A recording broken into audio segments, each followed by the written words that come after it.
Hey, it's Soul, and welcome back to Warcraft Weekly, spreading the joy of our favorite game like a disease.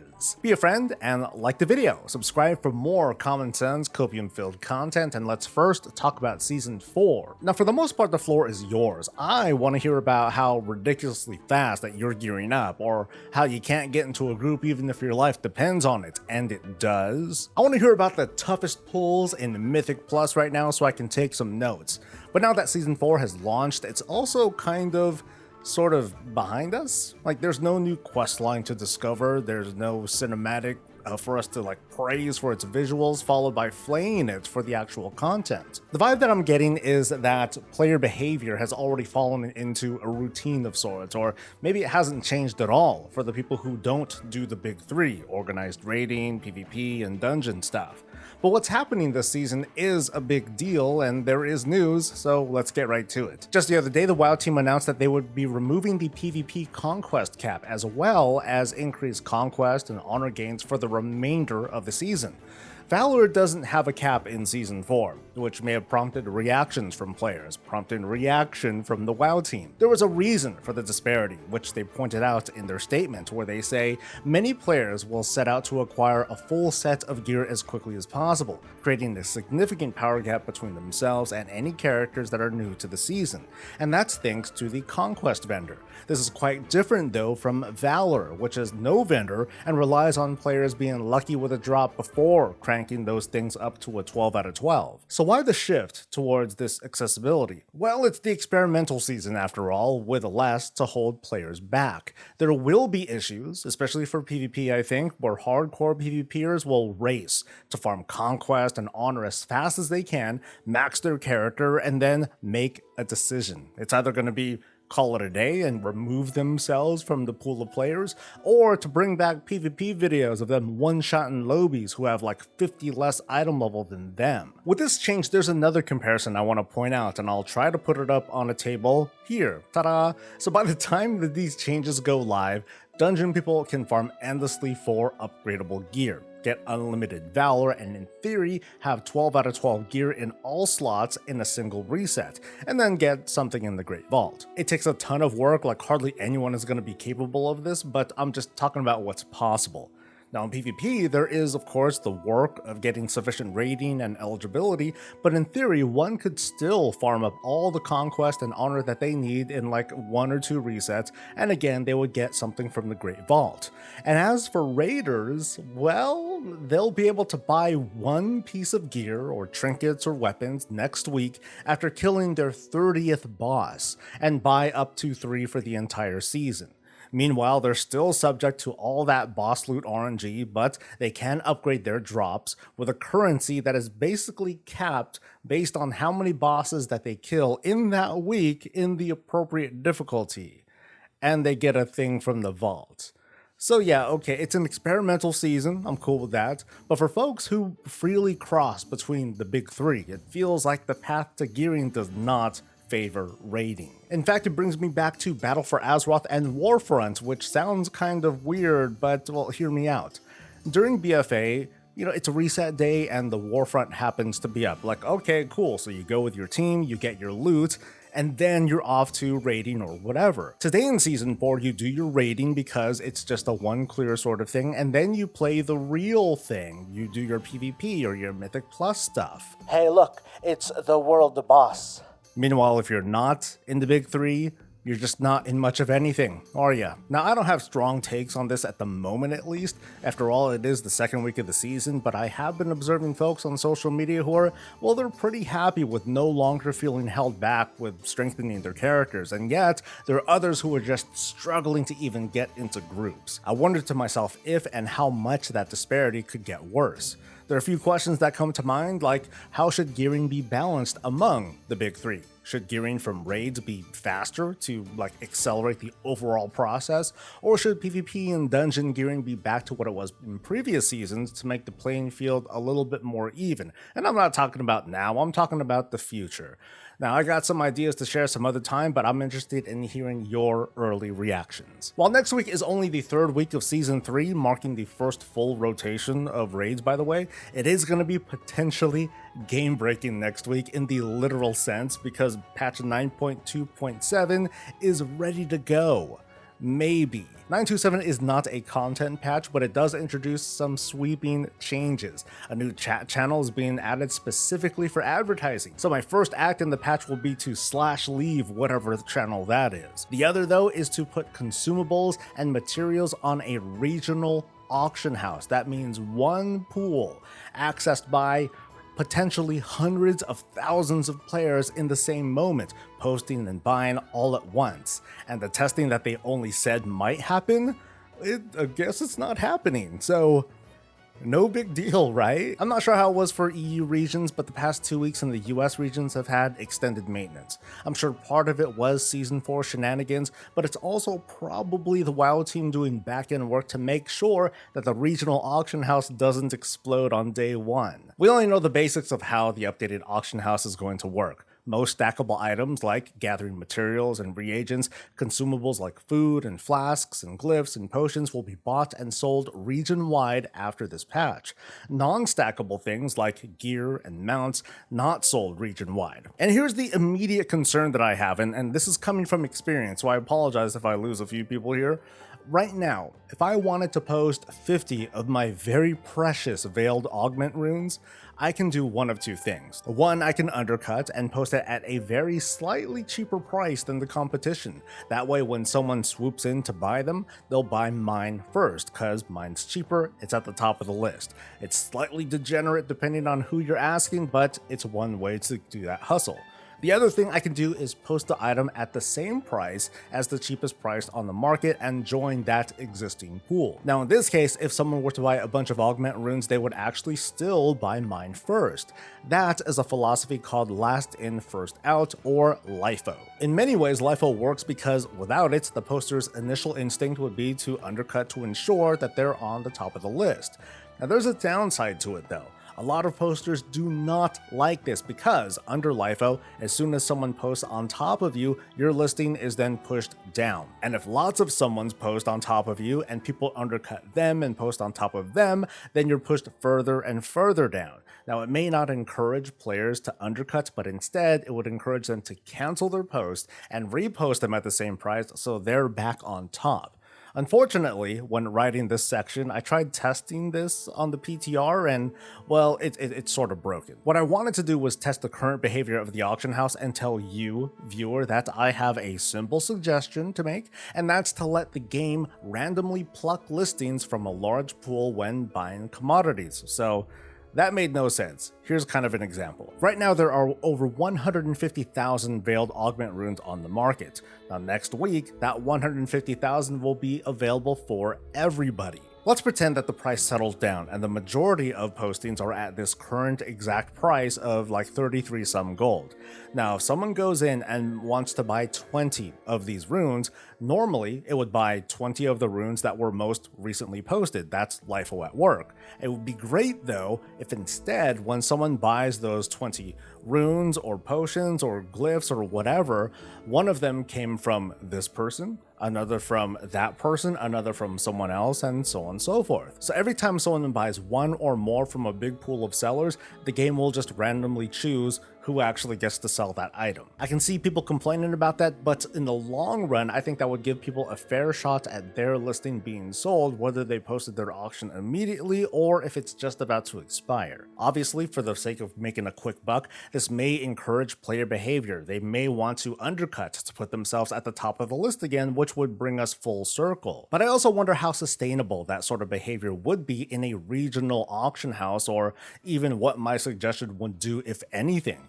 So I guess in conclusion, I'll see you mid-afternoon on reset day when realms finally come up and we can begin stress testing the auction house live. We'll also be able to visit the auction house on the mobile app after a pretty long hiatus. The trade-off for being able to buy stuff from our mobile devices is that we won't be able to post from said devices. This is likely to avoid exploits that were used with the old application. Phase 5 of the Dragonflight Alpha took place this week, including the Ohn'ahran Plains zone, the most boringest, worstest of them all because it's hard to do sick flying tricks. Unless you know how to time your use of skyward ascent and climb while at top speed, then you can basically fly forever. I have a feeling this is a bug, I doubt this will last forever, so alpha testers, enjoy it while you can. Engineering and tailoring made their debut this week, with engineering stealing the show with a skybox changing toy. Ever seen Netherstorm without the Netherstorm? How about a pleasant day in Icecrown?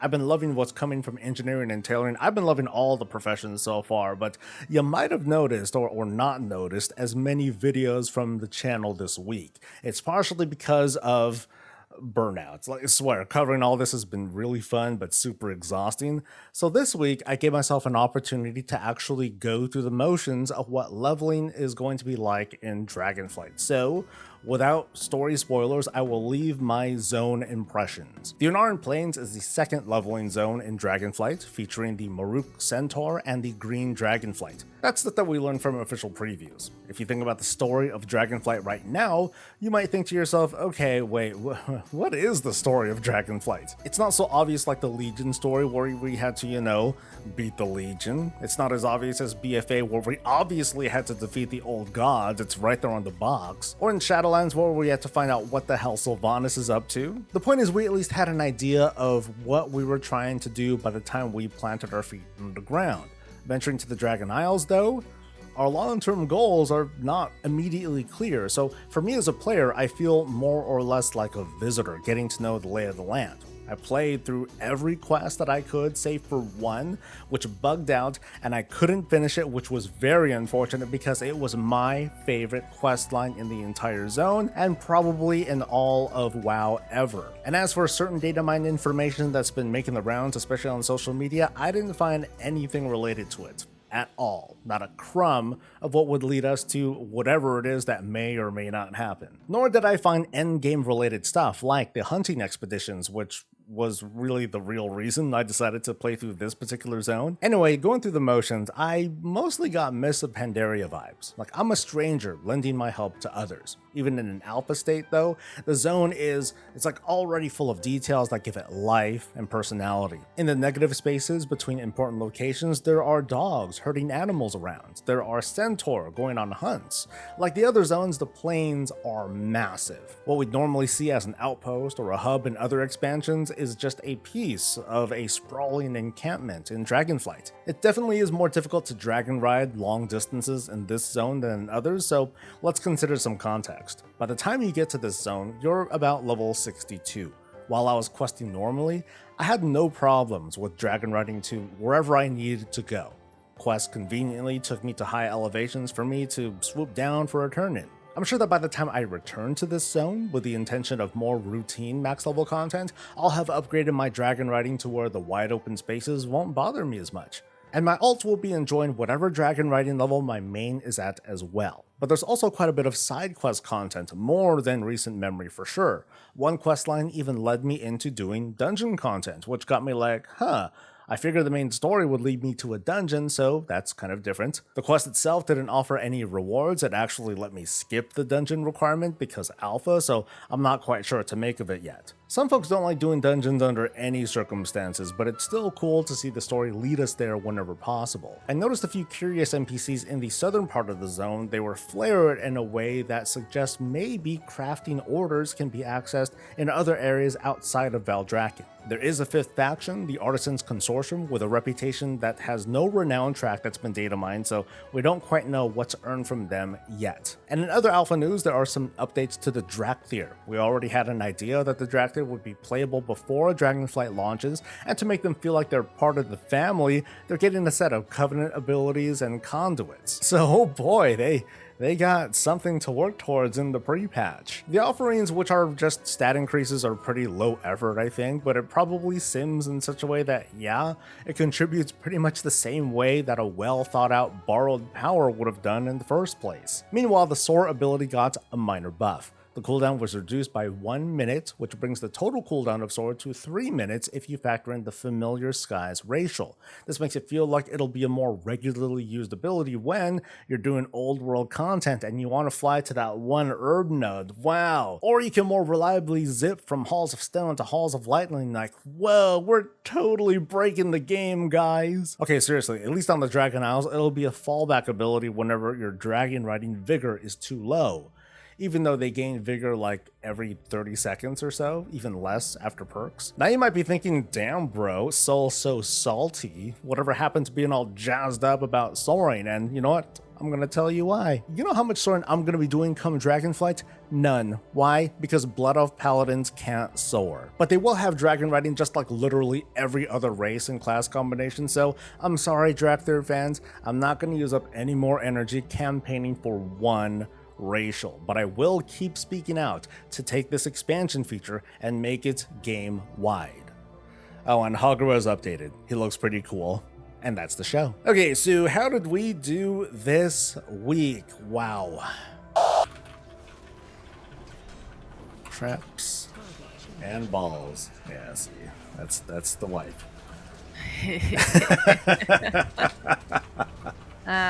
Dude. We were humbled. That's a good way to put it. A few guildmates watch the weeklies, so I'm gonna have to endure this later maybe. I humored them at the start of the season by letting the team go straight to heroic, and after these 2 weeks, it's going just kind of okay. But I also think, well, I guess I just think that folks kind of overestimated themselves. We've done these fights plenty of times, right? So previous fight knowledge, of course, goes a long way, and now we got like double legendaries and set bonuses and stuff. The affixes do change the fights a little bit, but what's really happening here is that the team is just pushing outside their elements a little bit by having less gear than they normally would by the time they would normally hit heroic. Normally we spend like a month, like 4 resets in the normal version of the raid, where we're learning the fights, we're getting some upgrades because heroic from last tier is normal this tier, but part of the difference comes from folks doing Mythic Plus for those first few weeks. They're getting vault loot and dungeon event loot and time walking loot. So next week at least, I'm going to take the reins, and this time we're going to start on normal Sepulchre or whatever, and use the skip to Anduin. And then we're going to slam those bosses for some elevated item level loot from the last bosses, and then we'll go to heroic. Eventually, when the rotation stops too, when all the raids are faded at once, because that is going to happen, unless there are requests, we'll probably do like only the bosses from normal and heroic from all 3 of these raids in a single night or a single raid week. Now, I don't mean to dunk on anyone in guild, I feel kind of bad, and it does kind of suck that this week we only got 5 bosses down in Sanctum when we could have added those normal bosses in there too. But speaking of the guild, we're going to be doing a normal run of Sanctum of Domination this weekend, and you are invited. Now, we're on US realms, sorry, and all I ask is that if you want to come bring your best. It's going to happen Saturday, so that's the day that this video is published. It's going to start at 9 p.m. Eastern time. So here's my character and server name below. Just give me a whisper around that time and I'll try to get you in. There's no guarantees. Spots might be limited somehow, but I'll try to make a spot if somehow a bunch of folks do try to get in. But for now, let's give a warm thanks to our awesome folks on Twitch and to our fellow patrons and to you, viewer, for making it to the end. Next week, we may see all of the Dragon Isle zones open at once, which should make for some awesome flight footage, so stay tuned for that and more. Now, I could really use your help and support so I can keep giving you content. Being one of our few and valued patrons or Twitch subs is going the extra mile, and I really appreciate what people have given. I mean, just ask Gooseberries, who is pretty much steering me towards playing the Final Fantasy VII Remake thanks to his generous donation. But by liking the video and hitting that sub button, that helps me get paid by other people. It's crazy. But anyway, thanks again for letting me be a part of your day, and I'll catch you in the next video. Until then, stay safe, stay healthy, and stay breezy.